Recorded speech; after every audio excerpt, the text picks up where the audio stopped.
Hello friends, நீங்கள் ரொம்ப நாளாக கேட்ட கொஸ்டின்ஸ் ஆம்கோல் பகுதிக்கும் கழுத்து பகுதி அண்ட் ஷோல்டர் பகுதி இந்த மூணுலேயும் இருக்கக்கூடிய வித்தியாசங்களையும் கரெக்டான அக்யூரேட் மெஷர்மெண்ட்ஸ் எப்படி மார்க்கிங் பண்ணணும்னு கேட்டிருந்தீங்க.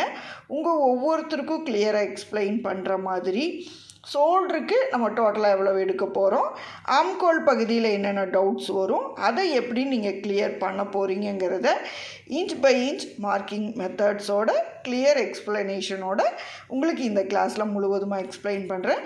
இது ஆன்லைன் கிளாஸஸில் இருக்கக்கூடிய ஸ்டூடெண்ட்ஸோடைய நிறைய பேர்த்துடைய டவுட்ஸாக இருக்குது. கழுத்து பகுதியில் நிறையா லூஸ் வருது அப்படின்னு சொல்கிறவங்க கழுத்து பகுதியில் நீங்கள் எப்படி மார்க்கிங் பண்ணணும் அப்படிங்கிறத ஃபஸ்ட்டு பார்த்துருங்க. இப்போ கஸ்டமருடைய ப்ளவுஸ் உங்கள் கிட்ட வருது, அவங்களுடைய ப்ளவுஸில் நீங்கள் 2.25 இன்ச்சு மார்க்கிங் இருக்குது அப்படின்னா நீங்கள் துணியில் மார்க்கிங் பண்ணக்கூடிய இடம் 2.25க்கு பதிலாக 2.5 இன்ச் வரைக்கும் மார்க்கிங் பண்ணினீங்கன்னா போதும். இப்போ 2.25 துணி இருந்தால் நீங்கள் மார்க்கிங் பண்ணும் பொழுது இங்கேருந்து இது வரைக்கும் வெறும் 2.5 இன்ச்சு மார்க்கிங் பண்ணணும்.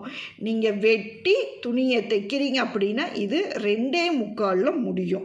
அதனால் நீங்கள் மார்க்கிங் பண்ணும் பொழுது துணியோடைய அளவுகள் எடுத்து மார்க்கிங் பண்ணும் பொழுது 2.5 இன்ச்சு துணியோடைய பார்ட் நீளம் இருக்குது, இல்லை துணியோடைய அகலம் 2.5 துணியோடைய அகலம் 2.5 இருக்குது அப்படின்னா நீங்கள் மார்க்கிங் பண்ணுறீங்க அப்படின்னா 2.5 தான் பண்ணணும்.